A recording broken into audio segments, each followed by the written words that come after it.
Bonsoir frères et sœurs dans le Seigneur. Nous avons ce soir le privilège d'étudier la parole de Dieu. Comme d'habitude, aujourd'hui c'est vendredi, c'est notre culte d'enseignement. Et l'enseignement de ce soir nous conduit à aborder un thème que nous pouvons dire intitulé « Les dimensions du respect dans la Bible ». La Bible est la notion du respect. Nous pouvons aussi dire « Les dimensions du respect dans la Bible ». Alléluia. Seigneur, gloire te soit rendue pour le privilège de partager ta parole. Nous prions, Seigneur, que nos cœurs soient bénis ce soir à l'écoute de cet enseignement et qu'il y ait vraiment du respect dans la maison de Dieu, au milieu du peuple de Dieu. À toi soit toute la gloire, au nom du Seigneur Jésus. Amen. Les dimensions du respect. Et j'aimerais que nous puissions lire un texte dans l'épître de Jude. L'épître de Jude, pour introduire l'enseignement ce soir. Jude, à partir du verset 3. Bien-aimés, comme je désirais vivement vous écrire au sujet de notre salut commun, je me suis senti obligé de le faire, afin de vous exhorter à combattre pour la foi qui a été transmise aux saints une fois pour toutes. Car il s'est glissé parmi vous certains hommes, dont la condamnation est écrite depuis longtemps, des impies qui changent la grâce de notre Dieu en dissolution et qui renient notre seul Maître et Seigneur Jésus-Christ.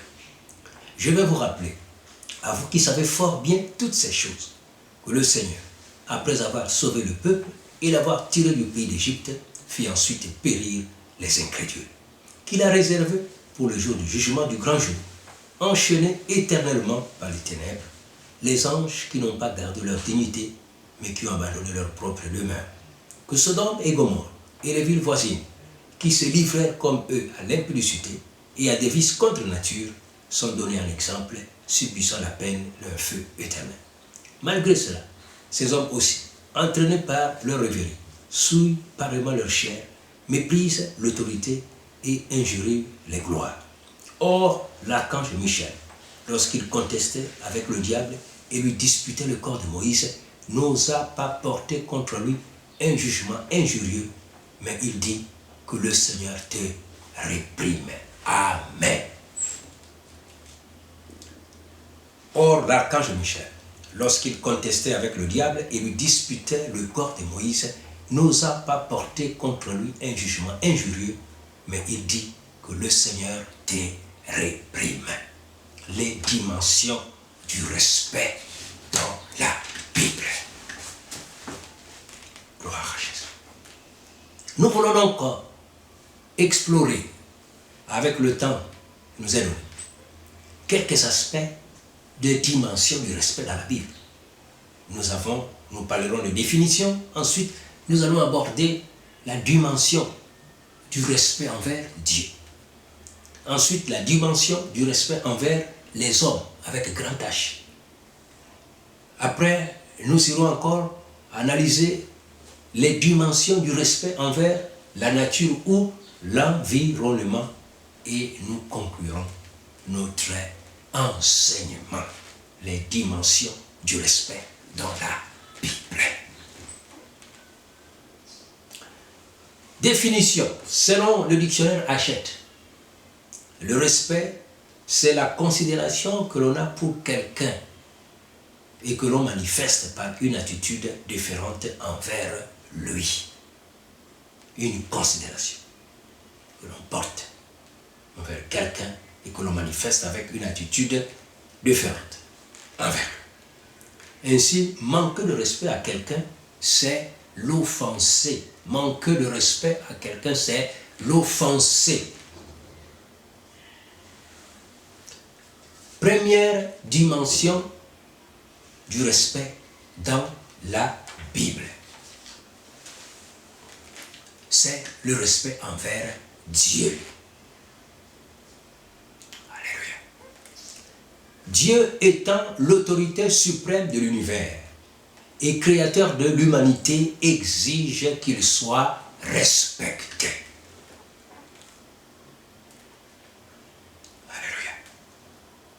Son nom ne doit pas être pris à la légère. Dans Exode chapitre 20, le verset 7, dans les 10 commandements donnés au peuple de Dieu, la Bible dit, tu ne prendras pas le nom de l'Éternel en vain. Tu ne jureras pas faussement au nom de l'Éternel. Là, nous sommes dans Lévitique 19, 12. Tu ne jureras pas faussement au nom de l'Éternel. Dans Matthieu chapitre 5, le verset 34 à 37, Jésus dit, de ne même plus jurer au nom de l'Éternel, mais que ton oui soit oui, que ton non soit non. Ce qu'on ajoute vient du mal. Et donc que tes paroles soient les paroles d'un responsable, que tu sois responsable de tes paroles. Paul dit à Timothée, il dit que celui qui prononce le nom du Seigneur s'éloigne de toute iniquité. Nous sommes dans 2 Timothée, chapitre 2, et le verset 19. Et l'iniquité, c'est, on l'a défini comme la voie sans frein. Pratiquement, on peut définir l'iniquité, c'est que l'homme devient le chef de lui-même. Lorsqu'il s'est fait l'autorité suprême de sa propre vie, lui-même devient l'autorité suprême de sa vie. C'est la voie de l'iniquité. Il n'y a plus de repères, il n'y a plus, vous voyez, des garde-fous. Dieu exige donc du respect. Le respect pour son nom. Le respect pour sa présence. Lorsqu'il a paru à Moïse dans le désert, il dit, Moïse, le lieu dans lequel tu te tiens est saint, ôte tes souliers. Autrement dit, Moïse, dans la présence de Dieu, on apparaît avec du respect. On ne vient pas n'importe comment dans la présence de Dieu. La présence de Dieu exige une certaine tenue spirituelle. Mais il faut examiner avant de t'approcher de Dieu. Dieu exige du respect pour la parole de Dieu. Il ne faut pas qu'elle soit falsifiée, qu'on n'ajoute rien et qu'on ne retranche rien de la parole de Dieu. Dieu dit dans Deutéronome chapitre 4, le verset 2, vous n'ajouterez rien à ce que je vous ai prescrit, et vous n'en retrancherez rien, mais vous observerez les commandements de l'Éternel tels que je vous les ai prescrits. Dans Apocalypse chapitre 22, le verset 18 à 19, la Bible dit, il ne faut pas ajouter ni retrancher quoi que ce soit de la parole de Dieu, en particulier de la prophétie d'Apocalypse. Dieu exige que sa parole soit respectée, qu'on n'y ajoute rien et qu'on n'en retranche rien. Dieu exige également le respect de sa maison. Dans Ecclésiaste chapitre 4, à partir du verset 17 jusqu'au chapitre 5, au deuxième verset, la Bible dit, lorsque tu entres dans la maison de l'Éternel, sois prompt à écouter et lent à parler, que tes paroles soient donc peu nombreuses. Dieu demande une certaine tenue dans sa maison. La promptitude à écouter le conseil de Dieu. Il ne faut pas faire trop de promesses à Dieu, promesses dont on ne sera plus à mesure d'exécuter ou de les remplir. C'est attirer malheureusement la condamnation de Dieu, le jugement de Dieu sur soi-même. Donc, Lorsque tu vas dans la maison de Dieu, sois prompt à écouter. Et que tes paroles soient peu nombreuses. Jésus dit toujours, quant à la tenue dans sa maison, Jésus a dû chasser lui-même les vendeurs de pigeons et autres dans la maison de Dieu. Il dit, n'est-il pas écrit que ma maison sera appelée une maison de prière pour toutes les nations? Mais vous, vous en avez fait une caverne de voleurs et des brigands. Donc le Seigneur exige du respect pour sa maison. Une maison de prière, une maison de vie, une maison de guérison, une maison de délivrance, une maison de la parole de Dieu. Pas une maison de commerce. Il ne faut pas faire de la maison de Dieu un fort de commerce.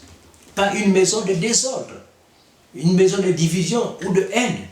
Il ne faut pas faire de la maison de Dieu une maison de démons, de la sorcellerie et des ténèbres. La maison de Dieu, c'est la maison de prière, la maison d'amour, la maison de sainteté, la maison d'obéissance à la parole de Dieu.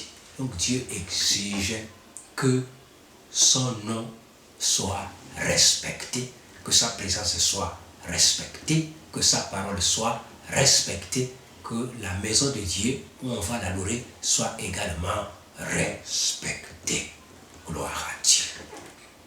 Donc nous sommes toujours en train de parler des dimensions du respect. Les dimensions du respect.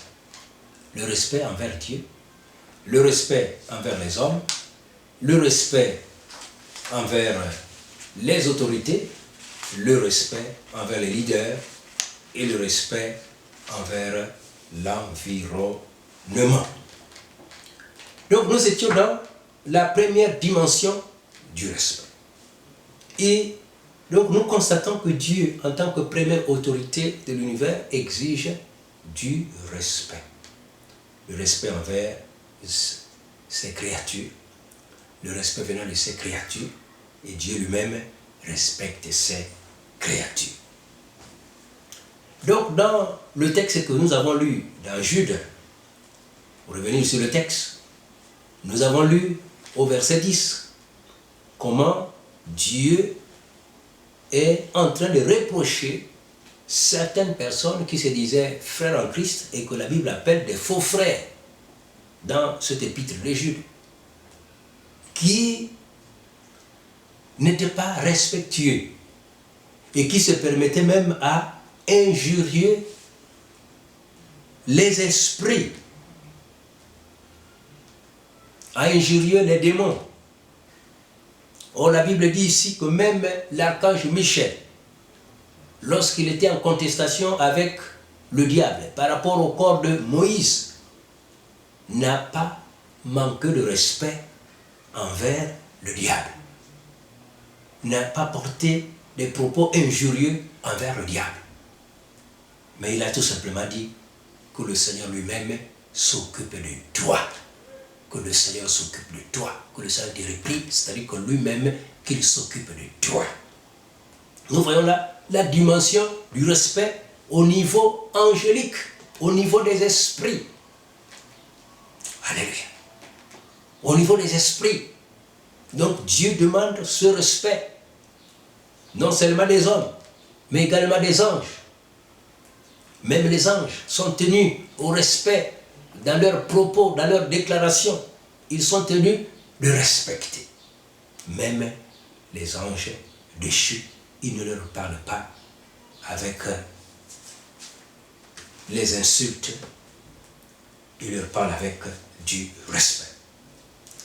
Deuxième dimension du respect, c'est le respect envers les hommes. Pourquoi doit-on respecter les hommes avec grand H, c'est-à-dire les hommes et les femmes? Parce qu'ils ont été créés à l'image de Dieu.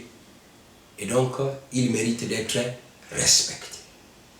Dans Genèse chapitre 9, le verset 5 à 6, Dieu a institué la peine capitale pour quiconque ne respecte pas la vie et qui tuerait son prochain.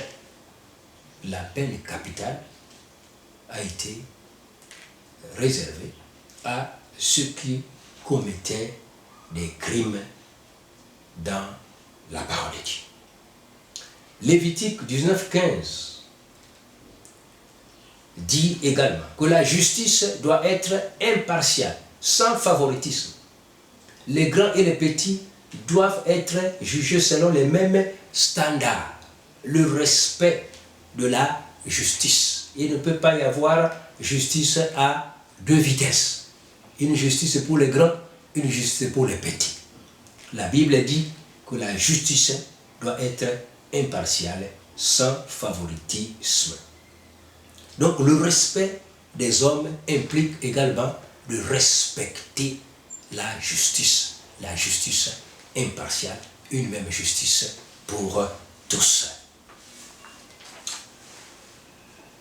Le respect envers les hommes implique également que dans la maison de Dieu, qu'il n'y ait point de favoritisme. Dans Jacques chapitre 2, du premier verset au 9e, la Bible dit que la foi des enfants de Dieu doit être sans discrimination, sans favoritisme. Le grand comme le petit doivent être bien accueillis dans la maison de Dieu. On ne doit pas avoir de places spéciales pour les grands et des places spéciales pour les petits. Le traitement doit être sans partialité. Tout le monde doit être considéré comme frère dans le Seigneur, sœur dans le Seigneur, être bien accueilli, bien traité, sans discrimination, sans favoritisme dans la maison de Dieu. Le respect dans les familles. La dimension du respect dans les familles. La Bible dit que les parents doivent être respectés.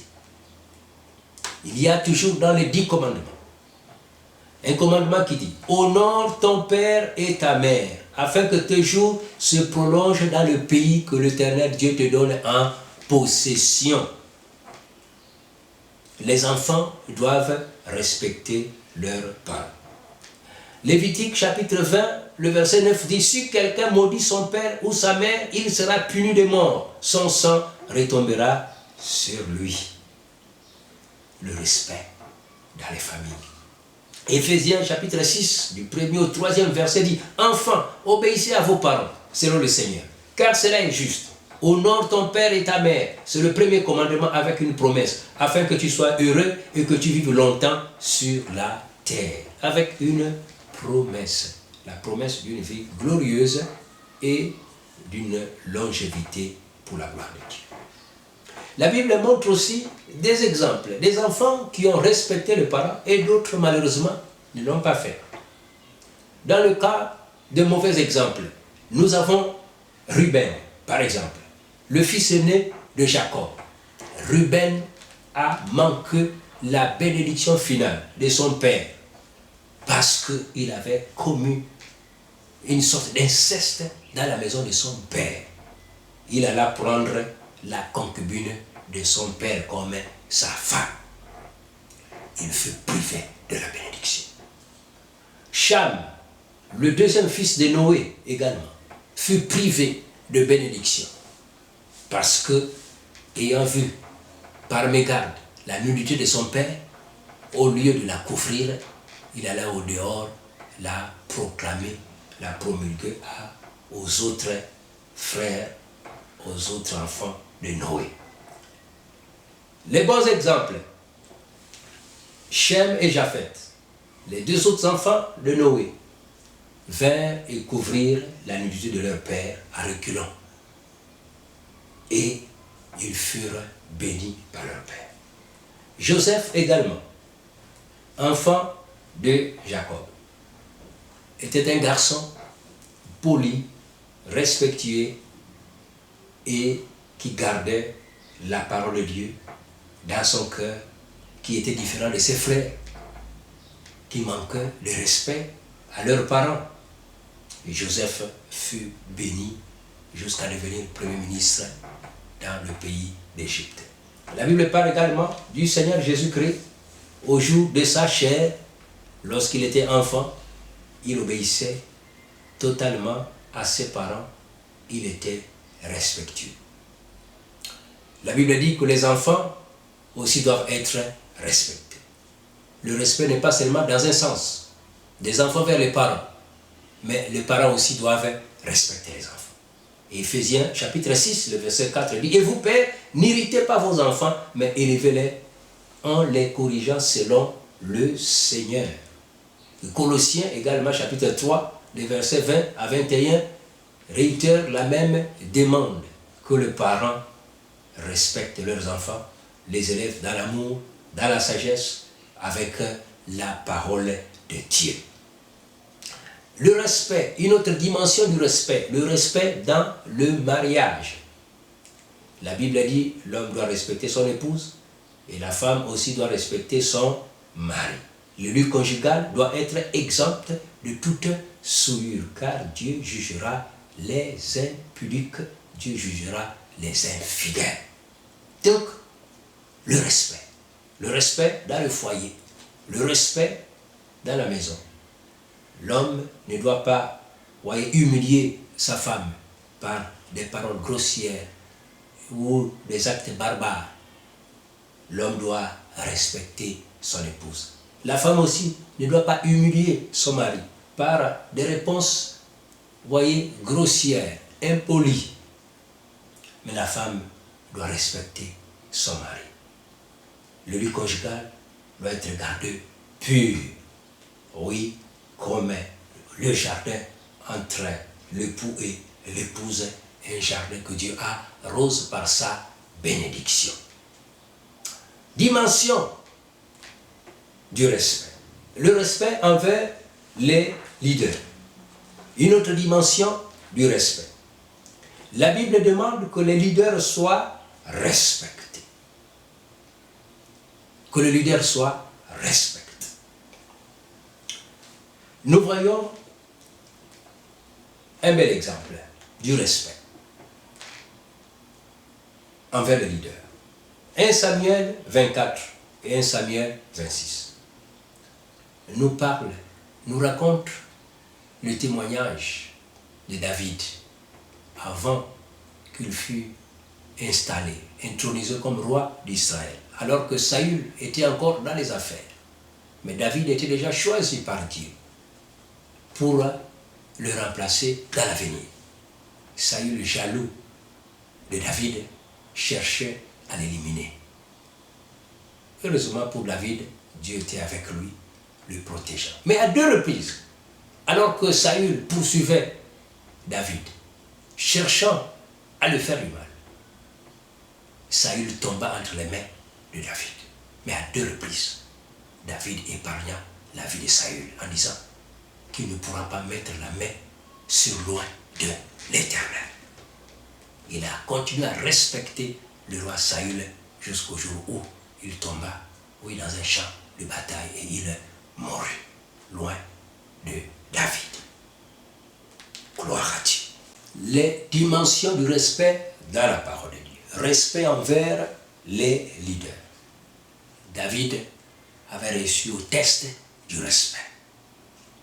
À 2 reprises, comme nous le disions, il a pu épargner la vie de Saül, le roi du peuple de Dieu. Un roi qui était déjà déchu, mais qui était encore en service et qui lui voulait du mal, qui a cherché à éliminer David à plus d'une fois. Mais, regardez, David, qui avait toutes les possibilités de se venger, Saül étant tombé entre ses mains à 2 reprises, David a dit jamais, je ne mettrai pas la main sur la de l'Éternel. Loin de moi de pécher contre Dieu. Loin de moi de déshonorer le roi. Loin de moi de le dénigrer. Loin de moi de l'insulter. Loin de moi de lui manquer de respect. C'est Dieu qui l'a placé là. C'est Dieu lui-même qui saura le jour où il le fera remplacer. David a respecté le roi jusqu'au jour de sa mort sur un champ de guerre. Une dimension du respect. Le respect envers les leaders. Nous voyons, la Bible rend témoignage de 42 enfants, 42 enfants furent tués par 2 ours pour n'avoir pas respecté le leader, l'homme de Dieu, le prophète Élisée. Vous voyez, 42 enfants se sont moqués du leader, du prophète Élisée. Chauve, chauve, chauve, chauve. Et là, ils furent maudits. Et 2 ours sortirent de la brousse et les dévorèrent. Le manque de respect envers le leadership peut conduire au désastre. Parce que Dieu est le premier leader qui exige du respect. Dans Éphésiens chapitre 6, du verset 5 au verset 9, la Bible dit: serviteurs, obéissez à vos maîtres, selon la chair, avec crainte et tremblement, dans la simplicité de votre cœur, comme à Christ, non pas seulement sous leurs yeux, comme pour plaire aux hommes, mais comme des serviteurs de Christ qui font de bon cœur la volonté de Dieu. Voyez, il est recommandé aux bien-aimés qui travaillent de respecter leurs autorités, de respecter leurs leaders.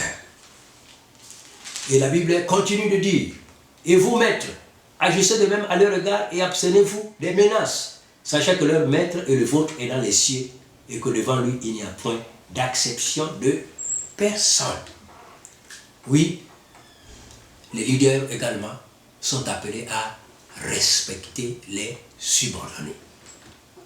Car Dieu, étant le chef suprême, va juger, voyez, le comportement de chacun devant son tribunal. Les leaders seront jugés s'ils ne respectent pas, voyez, les subalternes, leurs concitoyens. Les citoyens également seront jugés s'ils ne respectent pas leur leader. Les enfants de Dieu également seront jugés s'ils ne respectent pas le leadership. La Bible parle également de respecter les personnes âgées. Dans Lévitique 19:32, tu te lèveras devant la personne du vieillard et tu honoreras la personne aux cheveux blancs. Donc le respect des personnes âgées. On ne peut pas parler à une personne âgée comme son égal, comme son collègue, comme son ami. La Bible exige du respect envers les personnes âgées. De la même manière que Dieu exige également que les moins âgés respectent les personnes âgées, Dieu aussi demande aux personnes âgées de respecter les moins âgés. À Timothée, la Bible lui dit: ne réprimande pas rudement le vieillard, mais exhorte-le comme un père. Exhorte les jeunes gens comme des frères, les femmes âgées comme les sœurs en toute pureté. En toute pureté. Oui, les dimensions du respect envers les personnes âgées dans la maison de Dieu. Tu es jeune homme, tu as une responsabilité. La Bible dit: attention, dans la maison de Dieu, tu es serviteur de Dieu, tu es jeune, un jeune serviteur de Dieu. La Bible dit: attention, la manière dont tu vas parler aux aînés qui sont dans la maison de Dieu, attention, attention, il faut leur parler avec respect, en toute pureté. Comment tu vas parler aux mamans plus âgées qui sont dans la maison de Dieu? Attention, il faut leur parler avec du respect. Et également, les jeunes gens, les jeunes filles de ton âge ou moins âgées que toi, il faut leur parler avec du respect. Dans la maison de Dieu, Dieu exige du respect. Respect envers l'environnement. Dieu exige également qu'il y ait du respect envers l'environnement. Dans Genèse chapitre 1er, Genèse chapitre 2, la Bible est claire que c'est Dieu qui a créé toutes choses. La création elle-même a été créée par Dieu. Et Dieu nous a établis. C'est-à-dire l'homme a été établi comme intendant, économe de la création de Dieu. Donc l'homme a la responsabilité de prendre soin de l'environnement. Aujourd'hui, on parle de réchauffement climatique comme conséquence, vous voyez, de la gestion de l'homme, de l'environnement. Donc, le respect envers l'environnement pour la sauvegarde de la vie ici sur terre. Nous pouvons précipiter nous-mêmes notre départ de la terre vers Dieu, vers le ciel. Oui, si nous ne prenons pas soin de l'environnement comme il convient. Donc, l'environnement, Dieu exige du respect envers l'environnement. Et donc, nous arrivons à la conclusion de notre message sur les dimensions du respect. Chers frères et sœurs, nous avons abordé la première dimension envers Dieu, qui exige qu'il soit respecté. Dieu exige également que l'homme soit respecté. Dieu exige aussi que les leaders soient respectés. Qu'au niveau familial, que le respect règne. Et que même face à l'environnement, que nous sachions gérer l'environnement, la nature que Dieu a donnée à l'homme pour notre survie. Alors, parler avec respect. Avoir raison ne veut pas dire manquer de respect envers son prochain, envers son semblable, envers l'autorité ou envers les subalternes. Nous pouvons toujours apprendre à parler, à demander nos droits avec respect, sans insulter, sans injurier, sans manquer de respect, sans offenser qui que ce soit, dans la maison de Dieu. Les serviteurs de Dieu doivent démontrer du respect dans les relations les uns les autres, dans les relations avec les chrétiens, dans leurs relations avec l'autorité. Les chrétiens doivent manifester du respect dans leurs relations les uns envers les autres, dans leurs relations avec l'autorité, dans leurs relations avec l'hiérarchie, dans leurs relations avec les subalternes, dans le milieu professionnel. Les chrétiens doivent démontrer du respect. Il doit être lui-même un exemple du respect, parce qu'il appartient au Dieu du respect, qui respecte l'homme et qui demande à ce que lui-même soit respecté. Alléluia. Le manque de respect envers les hommes est tout simplement le manque de respect envers Dieu. Si nous respectons Dieu, nous allons respecter nos semblables. Si nous respectons Dieu, nous allons respecter les autorités qu'il a établies au milieu de nous, dans l'Église comme dans le monde séculier, professionnel, social. Si nous respectons Dieu, nous allons respecter nos parents. Ces parents que Dieu, par qui Dieu nous a fait venir sur cette terre. Si nous respectons Dieu, nous allons respecter nos époux, nos épouses. Oui, le lit conjugal sera respecté, exempt de toute souillure. Si nous respectons Dieu, nous allons respecter nos condisciples de classe. Si nous respectons Dieu, nous allons respecter nos enseignants. Si nous respectons Dieu, nous allons respecter nos collaborateurs au service. Si nous respectons Dieu, nous allons respecter la maison de Dieu. Lorsqu'on se présentera dans la maison de Dieu, on saura que la maison de Dieu, c'est la maison d'ordre et non de désordre, c'est la maison de vie. Alors, chers frères et sœurs, nous lisons ces dernières paroles de Jude à partir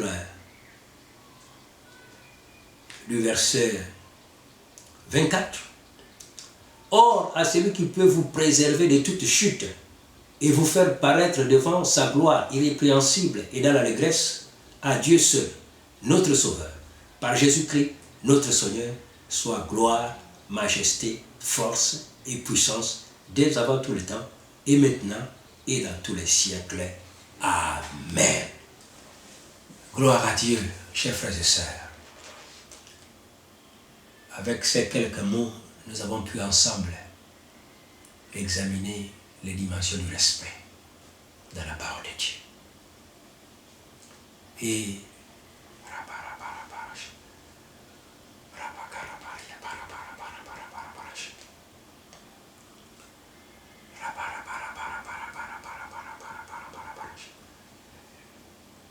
nous invoquons notre Dieu afin qu'il fasse de nous des hommes et des femmes qui se respectent. Des hommes et des femmes qui respectent Dieu. Des hommes et des femmes qui respectent l'autorité. Des hommes et des femmes qui respectent les parents. Des hommes et des femmes qui respectent les condisciples, les classes, les collègues, le service. Des hommes et des femmes qui respectent les serviteurs de Dieu. Des hommes et des femmes qui respectent les chrétiens. Des hommes et des femmes qui respectent l'ordre établi. Seigneur, merci encore.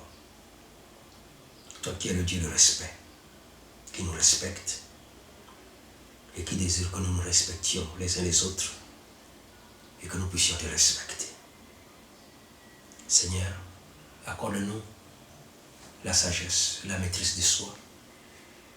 Lorsque nous parlons, lorsque nous répondons, que nous sachions répondre avec respect, que nous sachions parler avec respect, que nous sachions reprocher avec respect, que nous sachions corriger avec respect, que nous sachions nous plaindre avec respect, que nous sachions revendiquer nos droits avec respect. Seigneur, en toutes choses, nous voulons que nos lèvres reflètent un langage respectueux envers toi, envers les hommes, nos semblables. Seigneur, afin qu'en tout temps et en toutes choses, ton nom seul soit glorifié. Soit par nos paroles, soit par nos actions, soit par nos œuvres. Seigneur, que tout soit pris empreint du respect de Dieu et du respect d'autrui, de ses semblables.